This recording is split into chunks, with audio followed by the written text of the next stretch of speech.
Welcome to our review for Exam 2. Let's begin. So first we're looking at some limits here. And in this first limit, notice that x is approaching 1, negative 1, and that is not a 0 for the denominator. If x was 1 and y was negative 1, this would be 1 minus negative 1, which is 2. And this is a rational function. Remember that rational functions are continuous as long as the point xy is not approaching a 0 for the denominator. So we can just plug in to get this limit. So we're going to plug in x is 1 and y is negative 1. So on the top we get 1 to the 4th minus 2 times 1 times negative 1, and then plus negative 1 squared. And then downstairs we've got 1 minus negative 1 fourth power.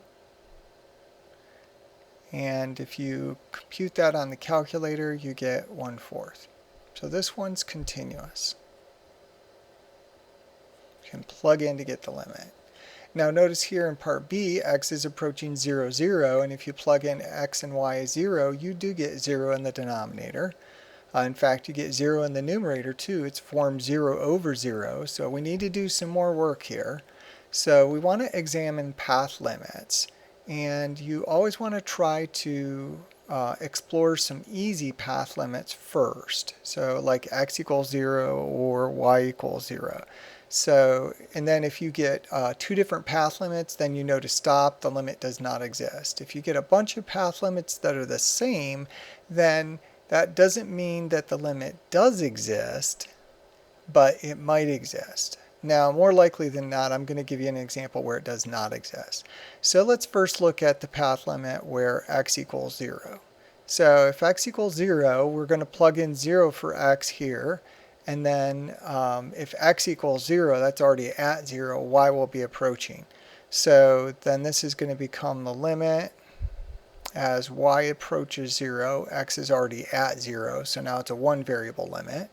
Up on top we've got the 3, x is 0, so times 0 to the 5th, and times y, and then down on the bottom, 2 times 0 to the 10th,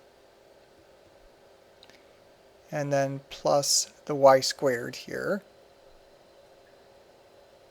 So the top, we're multiplying 0 to the 5th is 0. We're multiplying something by 0, so we get 0 on the top. So this is just the limit as y approaches 0 of 0 on the top, and then 2 times 0 to the 10th is 0 plus y squared is y squared on the bottom.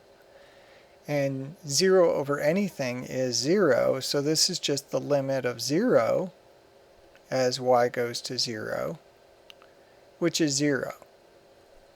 So now we want to try and get a different path limit. And remember the key here is that you want to get like terms in the denominator. So we could pick, for example, if we use a curve y equals x to a power, notice this is x to the 10th. If y was x to the 5th, that would get squared, and then we'd have x to the 10th, and they'd be like terms and combined. So I want to try and use y equals x to the 5th. So if we replace the y here with x to the 5th, if x is approaching 0, then the y, which is x to the 5th is approaching 0. So this just becomes a one variable limit. Back to Calc 1 here. X is approaching 0. On the top, y is x to the 5th. So 3 times x to the 5th times x to the 5th. And then downstairs we've got our 2 times x to the 10th. And then plus x to the 5th. And that guy gets squared, which is an x to the 10th. And so now this is limit as x goes to 0. And x to the 5th times x to the 5th here gives us 3x to the 10th up on top.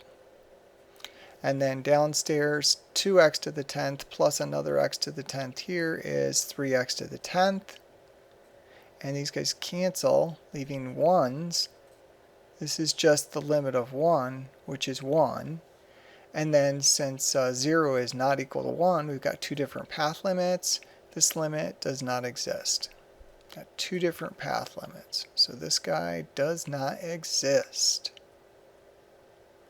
So again, key is trying to use a curve that would give like terms in the denominator. Part C, okay, what if we keep this same function from part B, and it's not defined at 0, 0, because that's a 0 for the denominator. So what if when x equals y equals 0, we redefine it to be f of x, y is 0? Is that enough to make this function continuous at that point 0, 0? Well, remember, to get continuity at the point 0, 0, we need the limit of that function value. We need the limit of f of x, y as x approaches, xy approaches, excuse me, 0, 0. We need that limit to be equal to the function value at 0, 0. So in other words, we're saying that we need this limit on the left hand side. So we need the limit as xy approaches 0, 0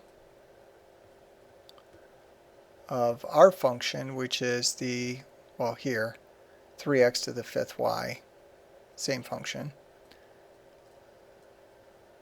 over that 2x to the 10th plus y squared. We need that to equal the function value f of 0, 0. Well, when x and y are 0, our function value is 0. So we need this to equal 0. But in part B, we showed that this limit here is this limit here, and that does not exist. Okay, so this limit does not exist. So this function can't, this limit of this function can't equal 0. Okay, so this can't happen because the limit doesn't exist. The limit of our function f of x, y does not exist.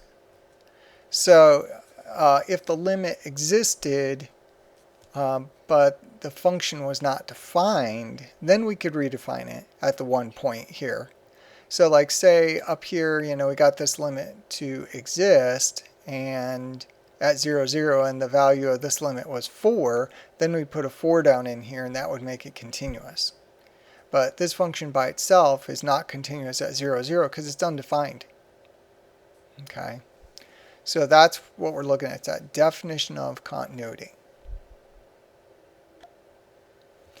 And next up, we are doing some partial derivatives here.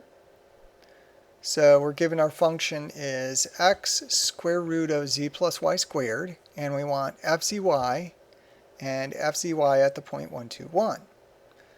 Alright, so let's rewrite this function here. So our function f is going to be x, and we want to take that root and change it to a fraction exponent. So x times z plus y squared, and then 1/2 power.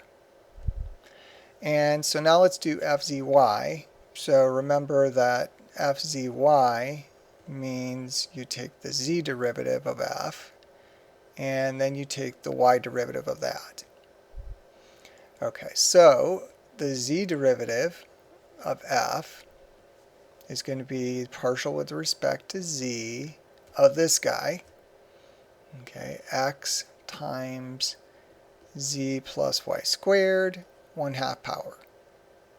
So this is, you treat x like a number out in front, and then z plus y squared, that's a function to the 1/2 power, so we got to use power rule for functions. 1/2 comes down in front, so this will be 1/2 times that x. Inside function stays the same, z plus y squared. Decrease your exponent by 1, so this is now negative 1/2 power. And then the z derivative of the inside. Well, the derivative of z is 1, and then y squared is a constant, so its derivative is 0. 1 plus 0, that's just 1. So this is our f sub z. And we could simplify that a little bit if we wanted to. I mean, we could bring this down on the bottom as a positive 1/2 power, but we're going to be using power rule for functions again. So let's just leave it like that. So that's fz, and then fzy then is going to be the y derivative of our answer here. Okay, so let's go ahead and bring that guy down. Right there. Okay, maybe not quite.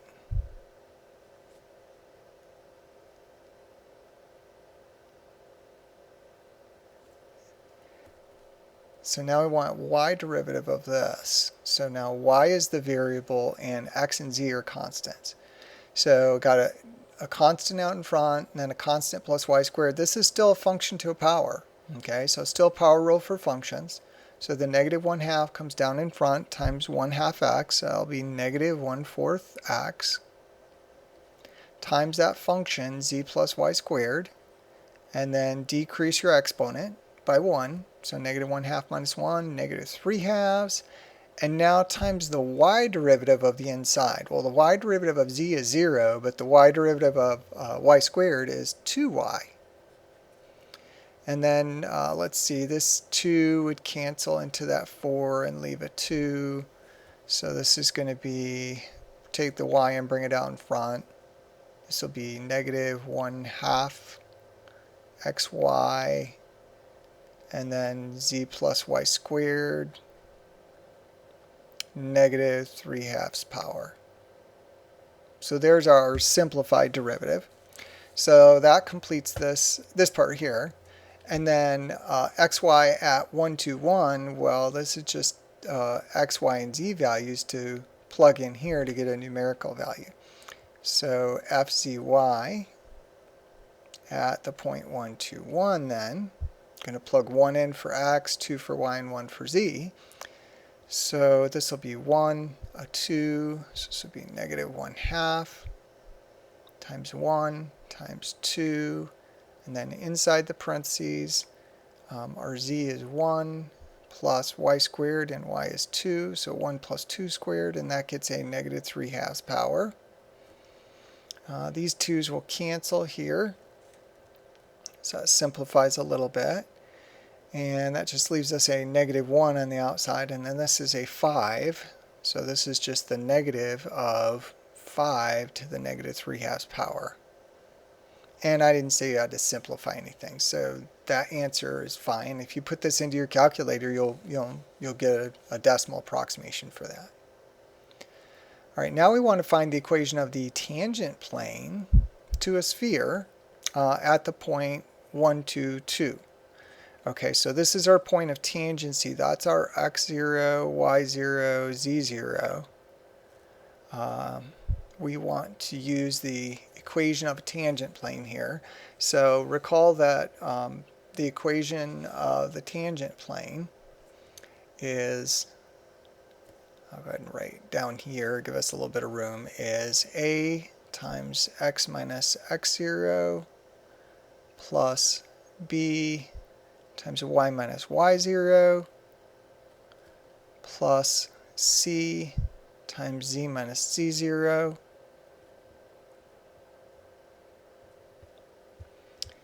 and that is equal to 0. And what we need to do, we've got our x0, y0, and z0. We need a, b, and c. And remember that a, b, and c are the normal vector. Okay, so we need a normal vector here, n, which is our a, b, and c. So the normal vector at this point here, at the point 1, 2, 2, that's what we need to finish up here. So in order to do that, we need to use implicit differentiation. And then, oh, remember that your normal vector here is, this is going to be, if we've got an implicitly defined function here, z, in terms of x and y. So remember that the normal derivative is the x derivative of your function. So this will be zx. and then the y derivative of your function will be zy, and then -1.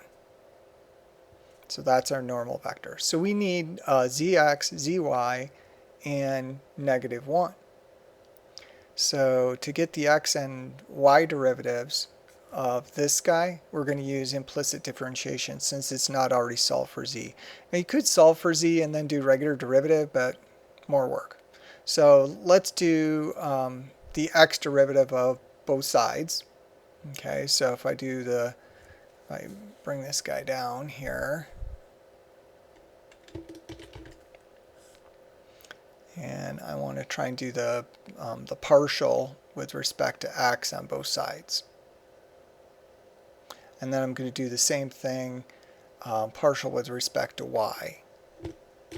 So let me make another copy of this guy. And that's going to give our x and y derivatives here. So we want to do the partial with respect to x of the left-hand side equals the partial with respect to x of the right-hand side.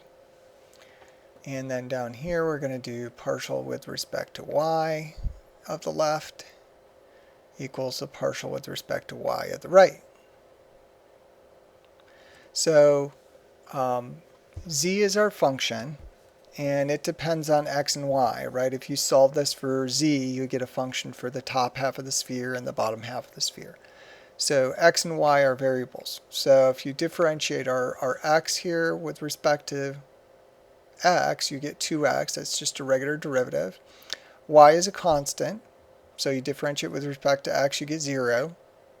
And z is a function of x and y. So you differentiate z squared, that's power rule for functions.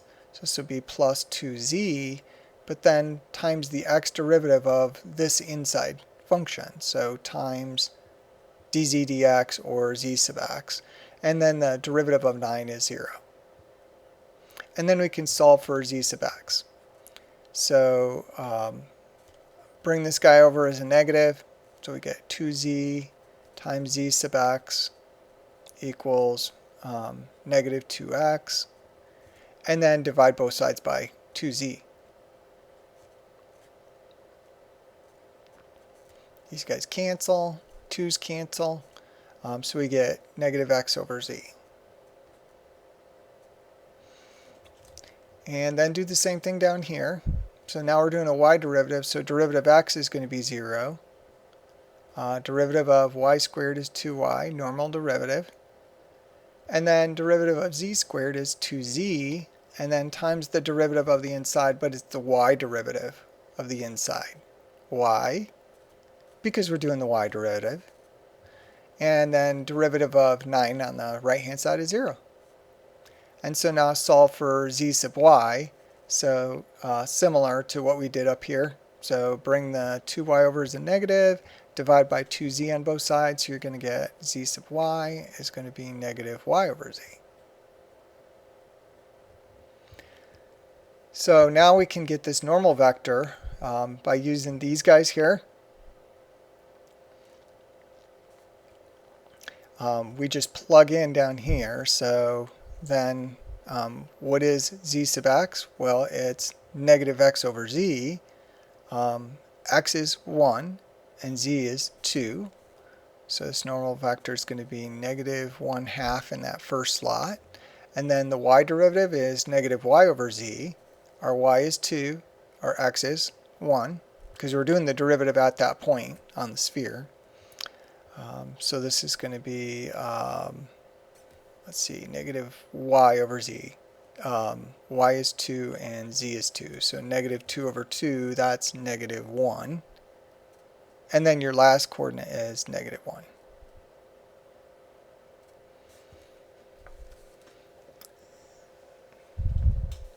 And so now we got that normal vector. We got x0, y0, z0. So now we can just plug in. So our a is negative 1/2 times x minus our x0 is 1. And then our b here, negative 1. So it'll be minus 1. Y minus y0 is 2. And then our c is negative 1 times z minus our z0 up here, 2. and equals 0. And we could simplify there if we wanted to.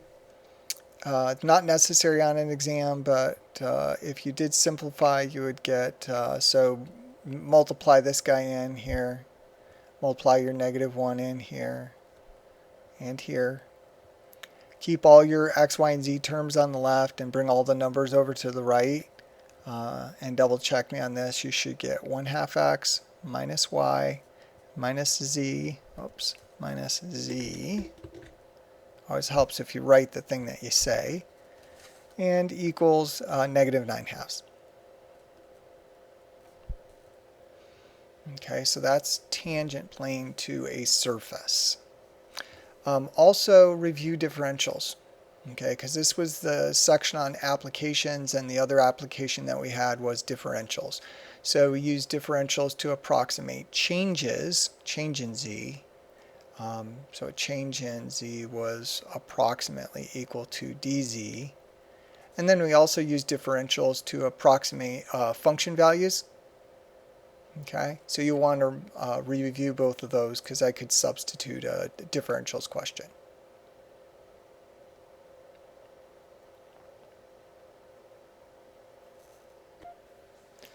Alright, next up we want to find the total resistance of two resistors that are connected in parallel, and that resistance is given by 1/R equals 1/R1 plus 1/R2.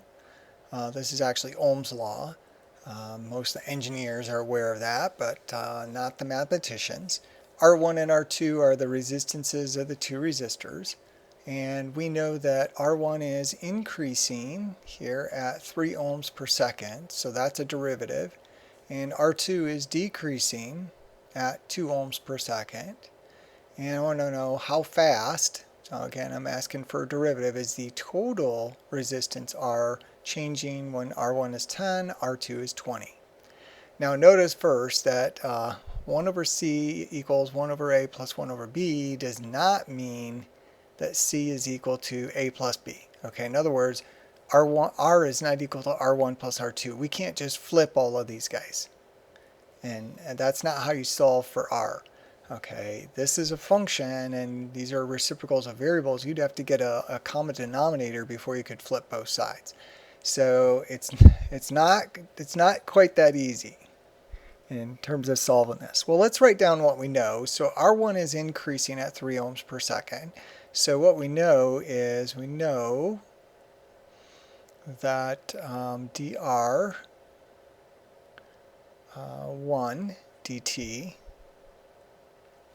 actually this is going to be a full derivative because R1 and R2 only depend on time.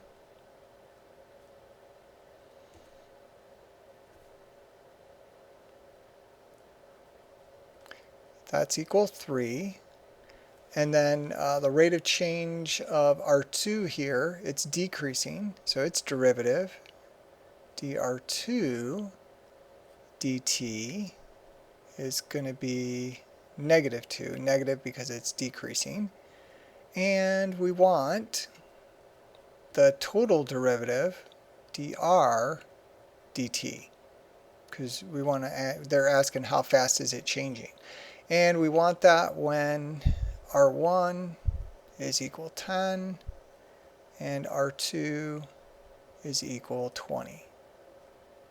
So we first need to find an expression for dr dt. So this is going to be a chain rule problem. Your R here depends on R1 and R2. And then R1 depends on T, and R2 depends on T.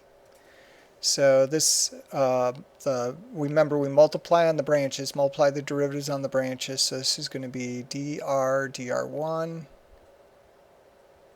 and then this is dr1 dt. That's full derivative, and then this will be a partial dr2, and then this will be dr2 dt. So the total derivative is going to be the derivative through R1 plus the derivative through R2. And so dr dt is going to be equal to dr1 times dr1 dt, so that's the product down this branch, plus the product down these branches. So that's dr2, dr2, and then times dr2 dt. So now we need to find these two derivatives. Okay, we know this one and we know this one. Those are numerical. Okay, so that's where this formula comes in. So I'm going to take that and find the derivatives separately, and then we'll plug them back in up here. Okay, so 1 over r is the reciprocal of r. Okay, so I'm going to take this guy here, and I'm going to rewrite that as r to the negative 1 power equals r1 to the negative 1 power plus r2 to the negative 1 power. So they're just reciprocals of each one. I wrote as negative 1 powers. So this is now a function to a power, and this is a function to a power. Remember, r1 depends on t, and this is function to a power. So to get dr1, we need to take the r1 derivative of both sides of this equation. Okay, so, and then to get dr2, we're going to take the r2 derivative of both sides. So let me go ahead and copy this guy, make a few copies here. Give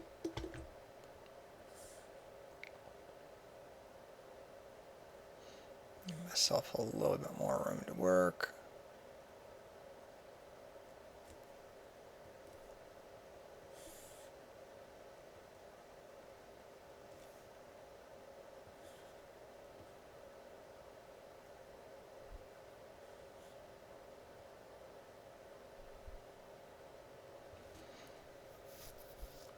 Alright, so the first version of the formula, we're going to take the r1 derivative of both sides. So dr1 of that guy is going to be dr1 is going to be equal to dr1, r1 derivative of the right hand side. And then down here we're going to do r2 derivative of both sides.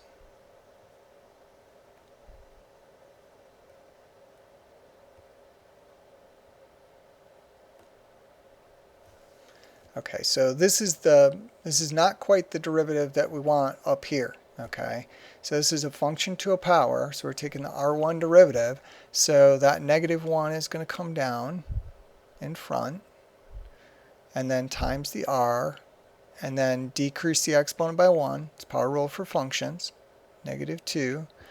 Remember your power rule for functions here. You've got a function to the nth power, and we're taking derivative of that, n comes down, inside function stays the same, n minus 1 power times derivative of the inside function. Okay, that's what we're doing. So we need the r1 derivative of the inside function. So this is going to be times dr1 derivative of the inside, equals, okay, the r1 derivative of r1 to the negative 1 power. So r1 is our variable here, and we're doing the r1 derivative. Okay, so this is like differentiating x to the negative 1 with respect to x. So negative 1 is going to come down in front times r1, and then negative 2 power, and then the derivative of the inside with respect to r1 is just 1. And then we do the r1 derivative of this piece, but r2 is a constant because we're doing r1 derivative, so this is just derivative of a number. That's going to be 0. Okay, so this is just going to be plus 0. Okay, which we don't need to write. So if you'll let me omit that. And then we want to solve for this guy here. Okay, so what we want to do then is divide this r to the negative 2 off on both sides. So divide by r to the negative 2, divide over here by r to the negative 2. Okay, these guys cancel. So that means that our dr1, that derivative is going to be negative r1 to the negative 2 over r to the negative 2. And then if we take these guys, bring this up to the top, we can switch the sign on the exponent. Because remember, negative exponent just means reciprocal. So we can have r squared up on top, and then bring the r1 to the negative 2 down on the bottom, and it'll be r1 to the positive 2 downstairs. So r squared over r1 squared, negative. And then do the same thing here with r2 derivatives. So very similar, negative 1 down in front. This is going to be r to the negative 2 again, and then times dr dr2, because it's r2 derivative. That's the r2 derivative of the inside. And then that equals, r1's a constant with respect to r2, because we're doing the r2 derivative. So that's, this derivative is 0. And then this derivative is going to be, power rule again, negative comes down in front, r2 to the negative 2 power. And then the derivative of r2 with respect to r2 is 1. So divide this off on both sides. So you divide our r to the negative 2 off on both sides. These guys cancel. And, we had a negative here and a negative here. Multiply both sides by negative 1. This should be a positive. Sorry about that. Same thing down here. Okay, so now the negative exponents, we can switch top to bottom and make them positive. So this means that dr2 is r squared over r2 squared.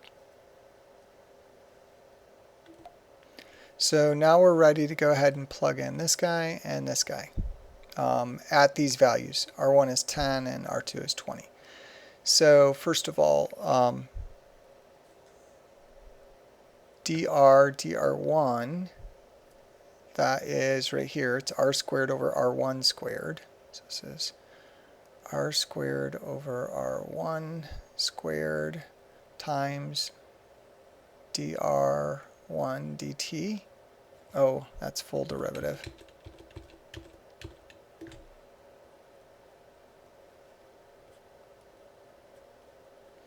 And then this derivative is r squared over r2 squared. That's this guy down here. And then times dr2 dt. And now we know all these guys. So r1 is 10 and r2 is 20. So, we need to find the value of r. Okay, so let's see here. And then we'll plug that in. So if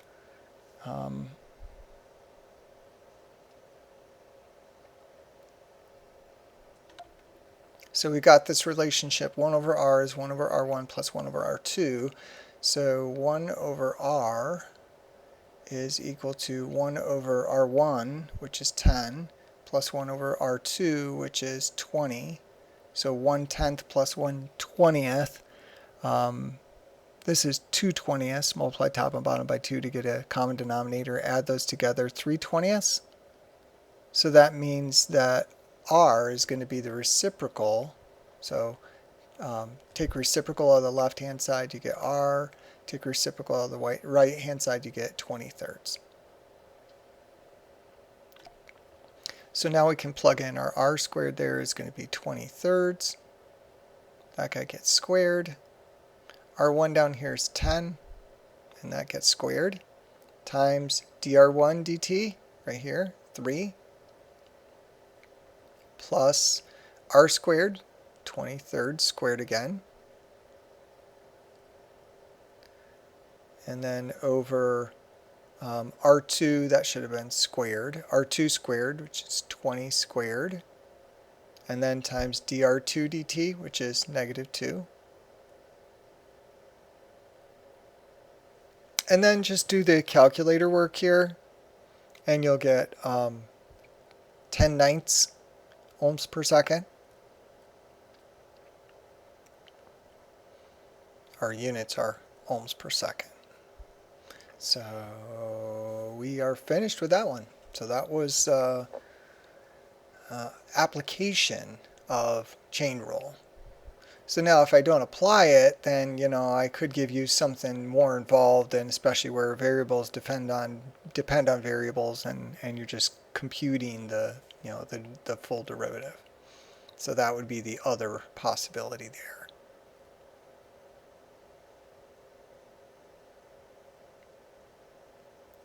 All right, next we are looking at a directional derivative. We've got the function f of xy is x squared y minus y cubed, whole thing to the fourth power. And we want directional derivative in the direction of u at 0, 1, where u is in the direction of v equals 2, negative 2.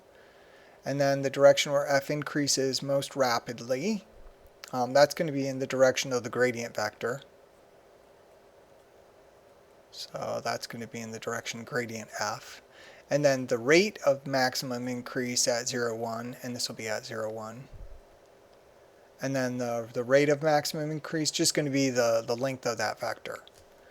So this is going to be the length of the gradient of f at 0, 1.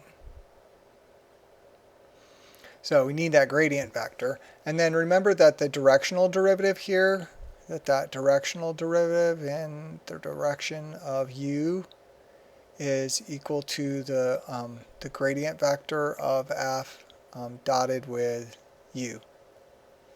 Okay, well, we're not given u, we're given v. So we need to find the unit vector. Remember, u is the unit vector. So first of all, we need that unit vector. U is going to be that vector v divided by the length of v. Got to make it a unit vector. So that's going to be 2, negative 2 is that vector. And then the length is going to be square root of the sum of the squares of the components. So 2 squared plus negative 2 squared. And so that's going to be, this is 4 and 4, that's square root of 8, which is 2 root 2. So this is going to be 1 over 2 root 2 times 2 negative 2. And then let's go ahead and multiply this in to each component. So when we multiplied in the first component, these 2's will cancel, and we're just going to get a 1 over root 2. And multiplied in the second, and these 2's cancel, and we get a negative 1 over root 2. So there's our gradient vector. And so the directional derivative then of f in the direction of u at, I'm sorry, I didn't,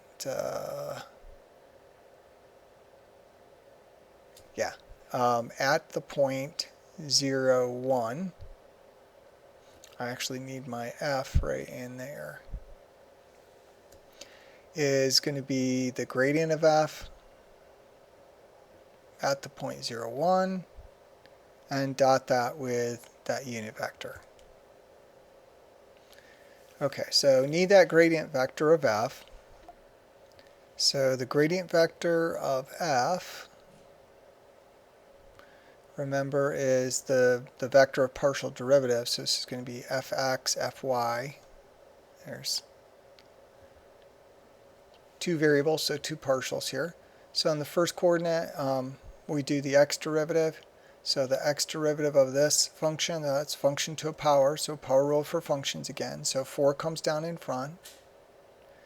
And then inside stays the same, x squared y minus y cubed. And then we decrease the exponent by 1, so now third power, and then times x derivative of the inside. So y is a number, so the derivative of x squared is going to be 2x times the number y, and then derivative of y cubed is just 0. Okay, so that's our x derivative. And then the y derivative of this guy, almost the same. 4 comes down in front, inside stays the same, x squared y minus y cubed.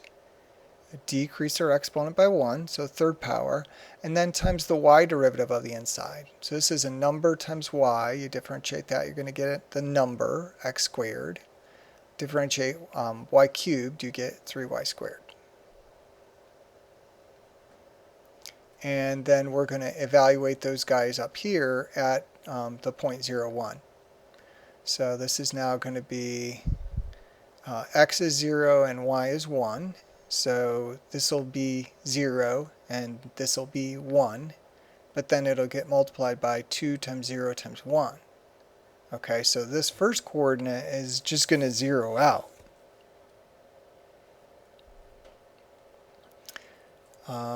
Right, this is going to be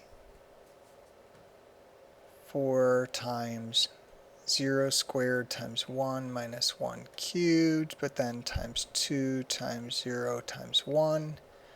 And then this guy is going to be 4 times 0 squared times 1 minus 1 cubed. And then this will be times x is 0, 0 squared minus 3 times 1 squared. So that's at the 0.01. And so this is 0. And then the second slot here, this is 4 times the negative of 1 cubed, so that's negative 4. And this is 0 minus 3. Negative 4 times negative 3 is 12. So 0, 12.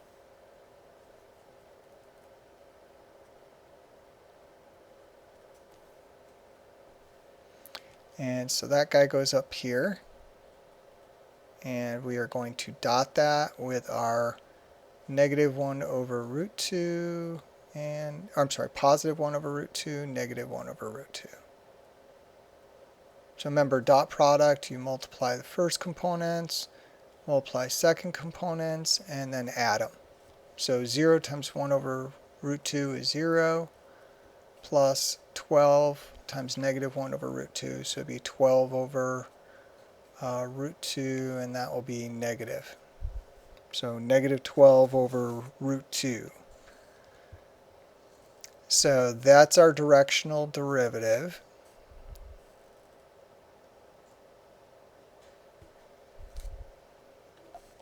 And then the direction here, part B, the direction in which it increases most rapidly at 0, 1 is the gradient vector at 0, 1. And that's what we evaluated down here. So the direction is in the direction 0, 12. And then the direction in which it increases most rapidly is the length of that vector. So that's going to be the length of this vector. So the length of 0, 12 is going to be square root of 0 squared plus 12 squared, which is 12. So that's our rate of maximum increase.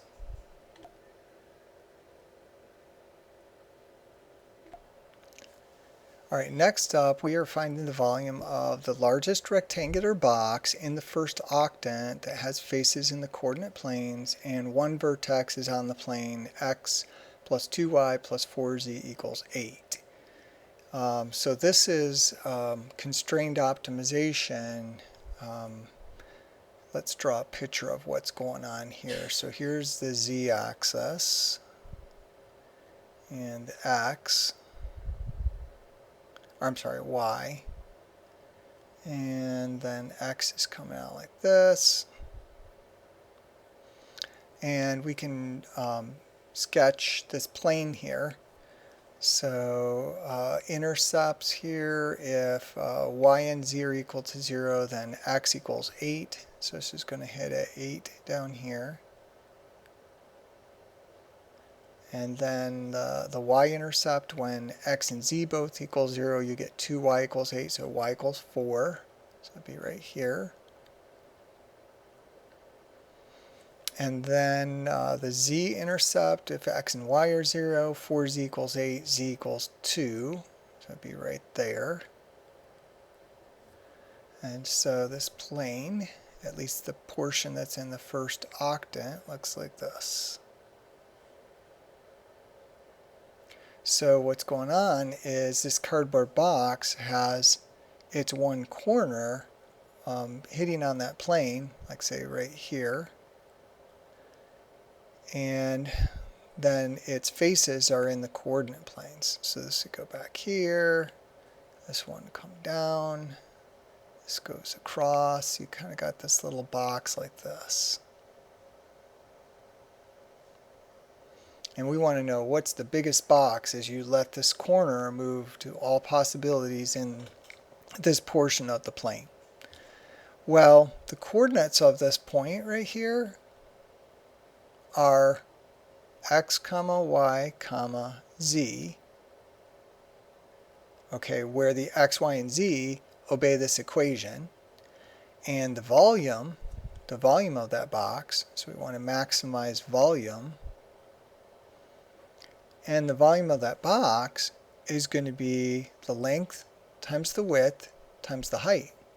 Well, the length is the x coordinate, okay, right? The x coordinate of that point is, well, I guess that would be the width would be the x coordinate. This is x here.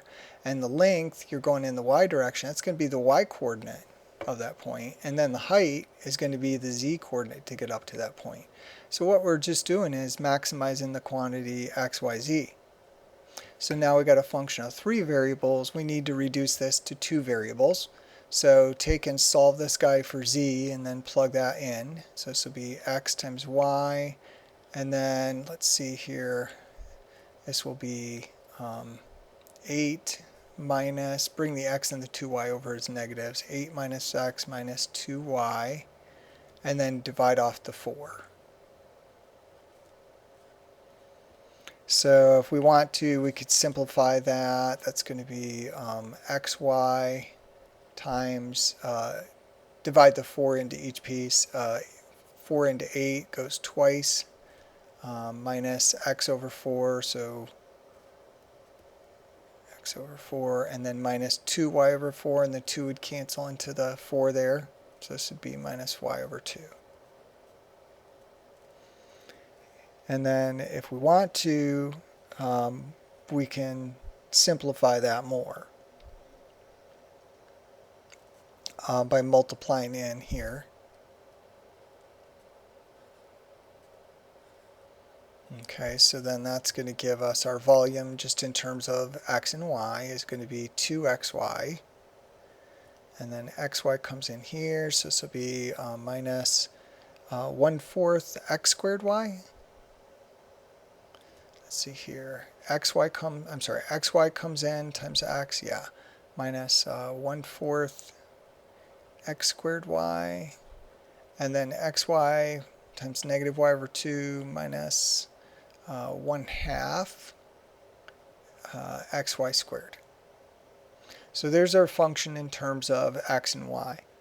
And then what we want to do is we want to maximize the value of this function where your x and y now have to come from the base of this triangle here, the projection down onto the xy plane. So now what we want to do is we want to look at the projection in the xy plane.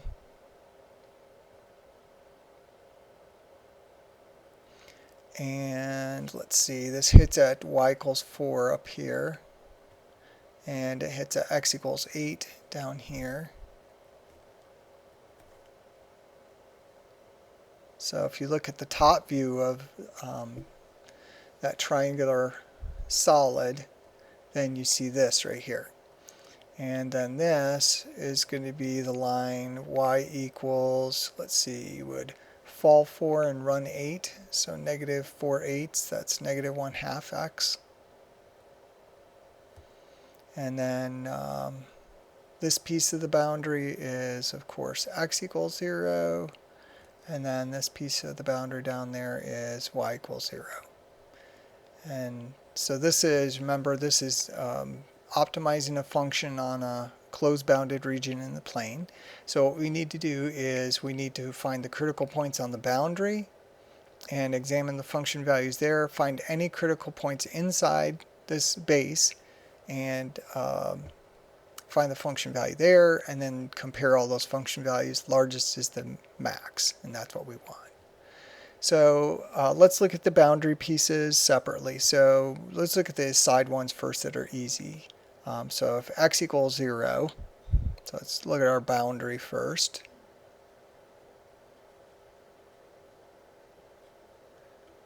So x equals 0 implies that this function here, our volume, is just 2 times 0 times y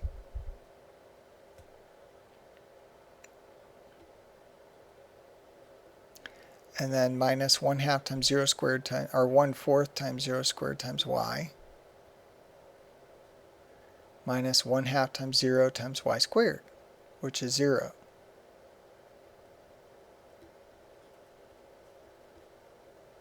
So the volume is 0 all along x equals 0. And that makes sense because this part here is saying that that point right there is, let's see, that's z is 0 and x is 0. That is the YZ plane. So that means that that point is along, is along here. Okay, so you've got a height and you've got a width, but you've got no length to your box. So the volume is 0. And the same thing happens with y equals 0. If y equals 0, then your volume is going to be, this will be 0, this is 0, this is 0. All three terms are 0. So your volume there is going to be 0. And then on this portion of the boundary, the hypotenuse of the triangle, so if y equals negative 1/2 x,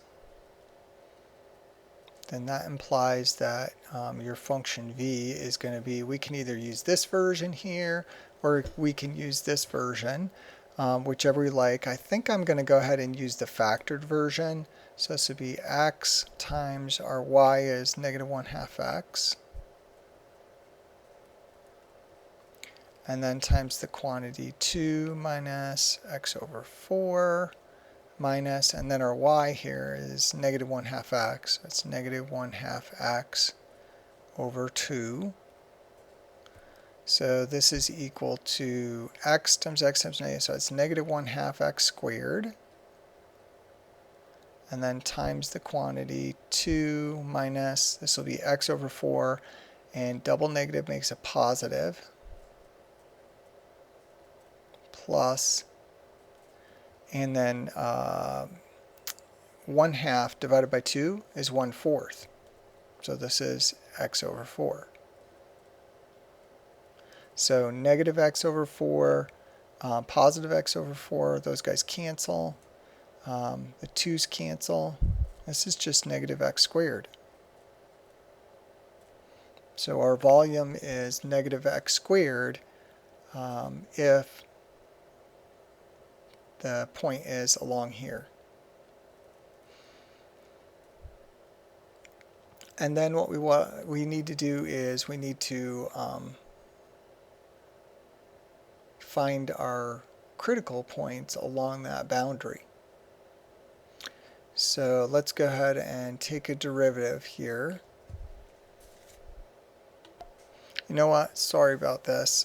Back up the bus here a minute. This isn't negative 1/2 x. The y-intercept is 4, and the slope is negative 1/2. This is 4 minus 1/2 x is the equation there. It's y equals 4 minus 1/2 x.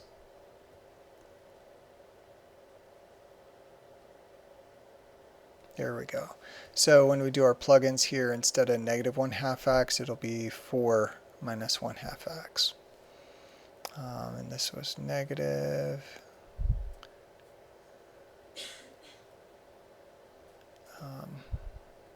This down here is going to change.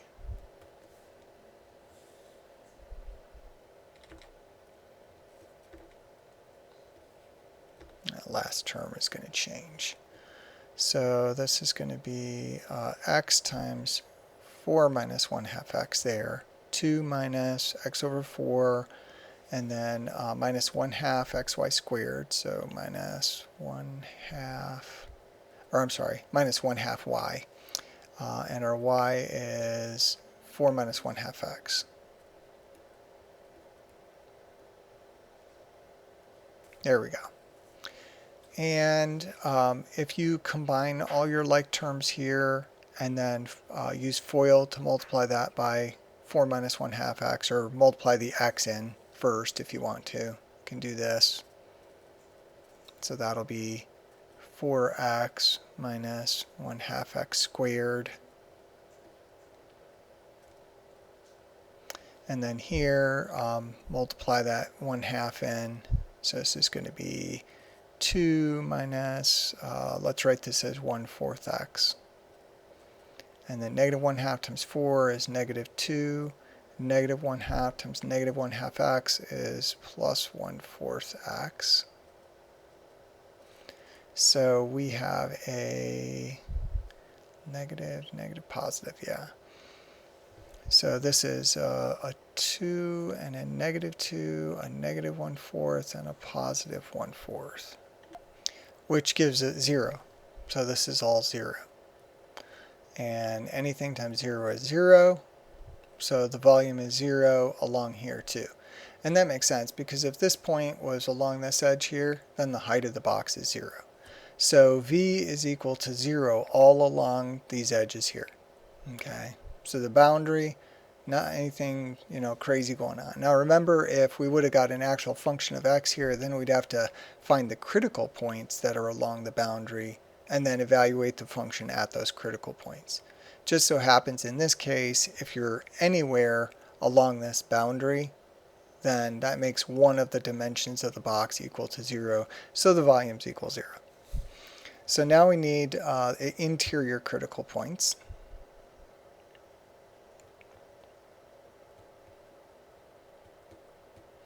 Okay, so on the inside, what we want to do is we want to take our derivatives here. So we need an x derivative of our function v, our volume function. And let's use this version here instead of this guy because we'd have to do product rule. So x derivative there, 2y is a number times x is derivative is going to be 2y. And then the x derivative here, 2 comes down times the negative 1/4, that's negative 1 half. Exponent on x decreases, and y comes along for the ride because that's a constant. And then minus x derivative again, and so negative 1 half y squared is a constant times x. You differentiate constant times x, you get the constant, negative 1 half y squared. Okay, so that's our x derivative, v sub x. And now we want to, we've got a common factor of y here. I want to factor out that common factor. As remember, we want to set these things equal to 0 and solve. So 2 minus 1 half x is left there, minus 1 half y is left here if we pull out a y. And then we set that equals 0. And then the way that this is 0 is either y equals 0 or this piece equals 0, one part of the product, 2 minus 1 half x minus 1 half y equals 0. And then we can simplify this here. If you bring these guys over on the right hand side, so take these guys and bring them over, then you get 2 equals 1 half x plus 1 half y. And then multiply both sides by 2 to clear out fractions. So this 2 goes in times each piece. So 2 times 2 is 4. 2 and 1 half here, they'll cancel. 2 times 1 half x is x. 2 times 1 half y here is y. So x plus y equals 4. So that's what this inequality is equivalent to. Also need to find Vy and set it equals 0. So the y derivative of this guy up here. So we're doing y derivative. Y is our variable. 2 times x is a number. You differentiate that, you're just going to get 2x. The y derivative here, negative 1/4 x squared is a number times y. You differentiate number times y, you get the number 1/4 x squared. And minus y derivative here, 2 comes down times the 1/2 in front will just be negative 1 times x, decrease your exponent on y, so minus xy. X is the common factor here, so we'll pull out the x, and we've got a 2 left there, minus 1/4 x, and minus, pull out the x, we just got the y left there. Set that guy equals 0. So either one of these two pieces equals 0, either x equals 0 or the 2 minus 1/4 x minus y is equal to 0. And again, we can simplify this by bringing the negative terms over and then multiplying out the fraction. So 2 is going to equal 1/4 x plus y, and then multiply both sides by 4.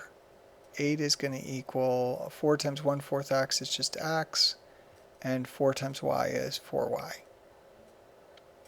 So one of these two things has to happen, and then one of these two things has to happen. So that gives us 4 possibilities for our critical points.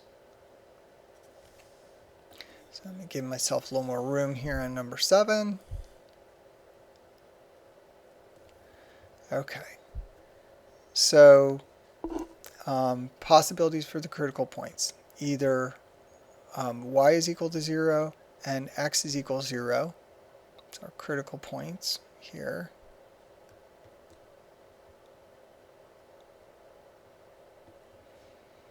So x equals 0 and y equals 0. Or y equals 0 and x plus 4y equals 8. So y equals 0, x plus 4y equals 8, which implies if y is equal to 0, plug in 0 here, x equals 8.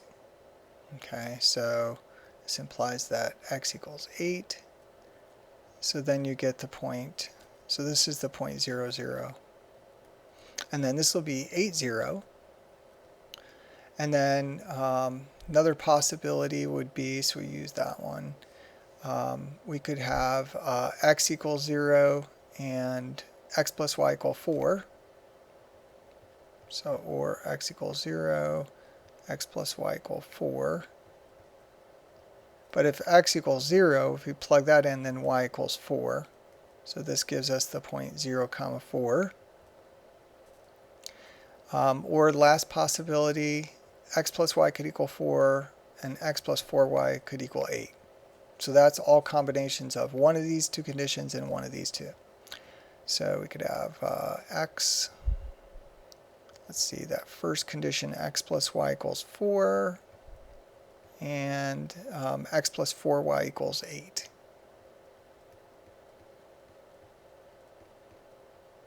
So you've got two equations and two variables, so now you need to solve that system of equations. And so let's see here, we can substitute here, y is going to equal 4 minus x, if we solve this one for y, and then let's just go ahead and plug that in there. So this is going to mean that we've got x plus 4 times 4 minus x has got to equal 8. So this will be x plus 4 times 4 is 16 minus 4x is equal 8. So x and minus 4x is minus 3x. Bring the 16 over as a negative. 8 minus 16 is negative 8. Divide both sides by negative 3. X equals 8/3. And then take that and plug it back into either original equation. It's easier to plug in here. So x plus y then is going to equal 8/3 plus y and that's got to equal 4. So y is 4 minus 8/3. So y is 4 minus 8/3. And so let's see, that's 4 is 12/3 minus 8/3. That's going to be 4/3. So then you just do your table here where you list the critical points. And then you list the value of v at each one of those critical points. So at 0, 0, so this is, remember, this is critical point x comma y. So if x and y are both 0, go back up to our v function. V was this guy here. I'm going to go ahead and bring that down.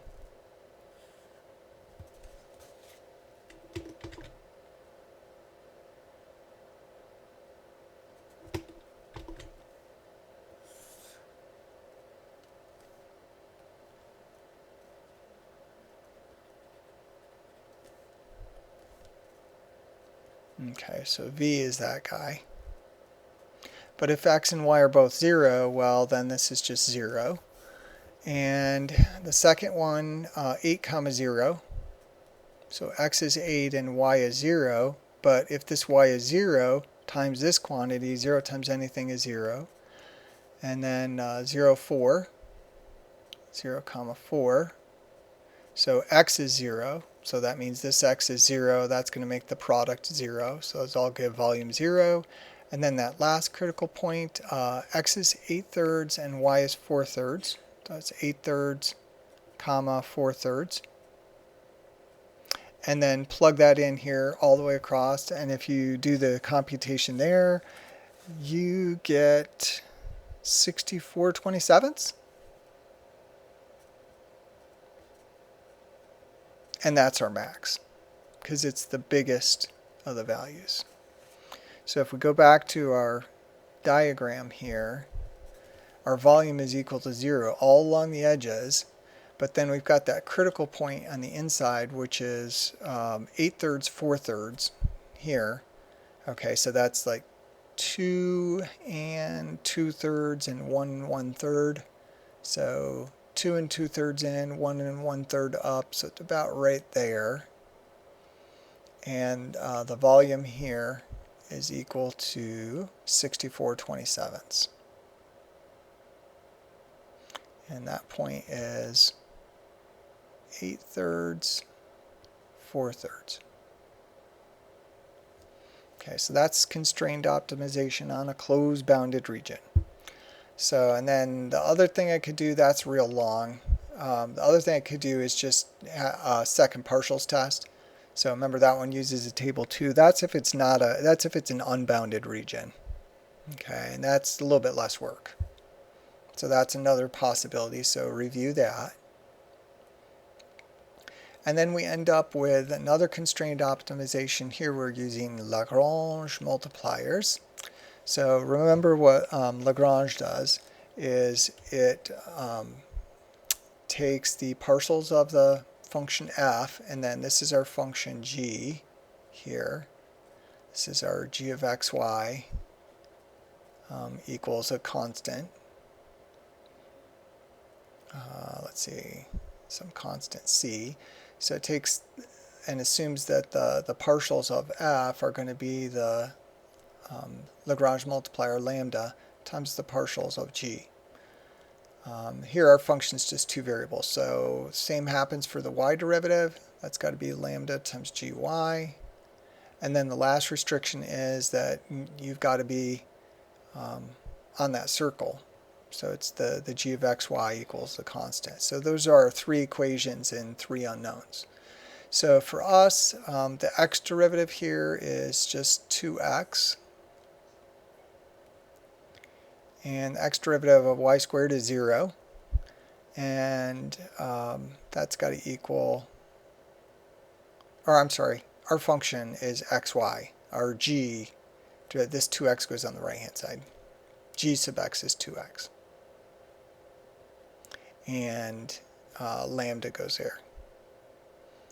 Okay, we are doing the x derivative of f on the left. So x is the variable here, y is a number. You differentiate a number times x, you get the number. So our derivative on the left-hand side is just y. And then the y derivative of f, y is the variable, x is a number. You differentiate a number times y, you get the number x equals lambda times the y derivative of this. Y derivative of x squared is 0, y derivative of 2y is 2, I'm sorry, y squared is 2y. And then x squared plus y squared equals 4.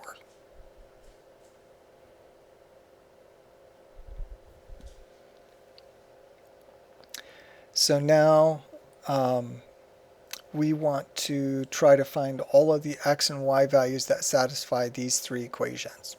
So remember your trick here that works a lot of times is to try and make these left-hand sides equal, and then the right-hand sides will be equal too by multiplying by the missing variables. So on this one, if we multiplied both sides by x,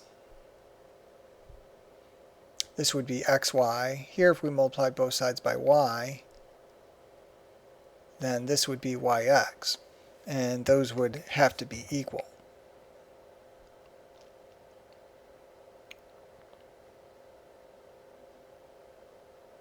So let's see here. Yeah, that is okay, and then we can set these two guys equal. Actually, it's going to be easier if we multiply by the opposite variable here. So instead of making the left-hand sides equal, make the right-hand sides equal. So if we multiply both sides by y, they're still equal. And here, multiply both sides by x, and they're still equal. So then that gives us up here y squared is equal to lambda 2xy. And then down here, x squared equals lambda 2xy.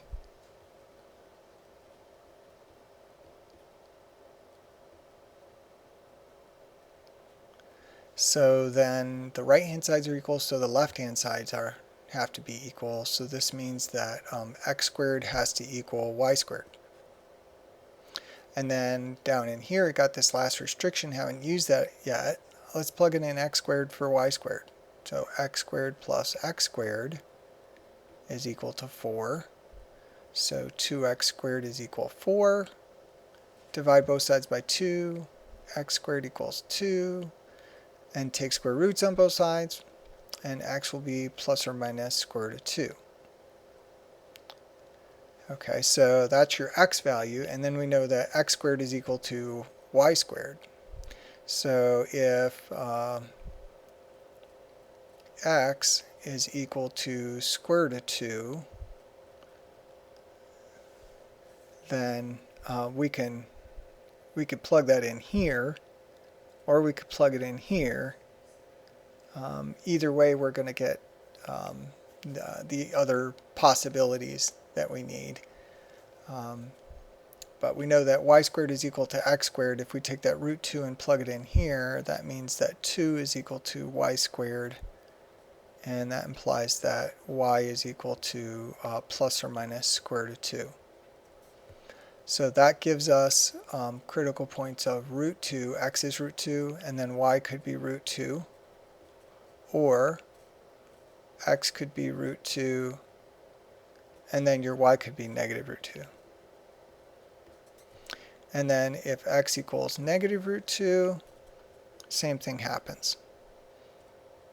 So you put negative root 2 in here, you square it, you get y squared. That's still 2 equals y squared. And so you still get y equals plus or minus root 2. So we get negative root 2, and negative root 2, negative root 2. So now we list our critical values and then the function.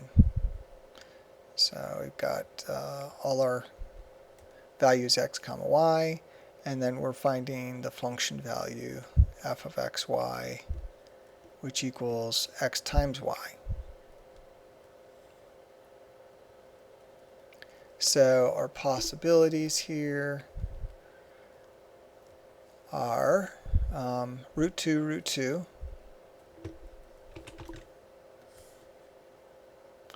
Root 2, negative root 2 right there. Negative root 2, root 2.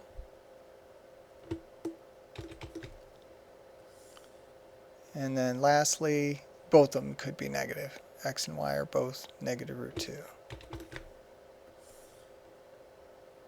And then the function value is just the product of the two coordinates. So root 2 times root 2 is 2. Root 2 times negative root 2, because this is square root of 4, is negative 2. Negative root 2 times root 2 is negative 2. And negative times negative is going to be positive 2. So our max function value equals 2. And it occurs at two different places. And then our min function value is equal to negative 2. And it occurs at two different places. So we've got two different locations, but they give the same minimum. And then these two different locations give the same maximum. So we've just got one max and one min, but they occur different places. All right, I think that is a wrap.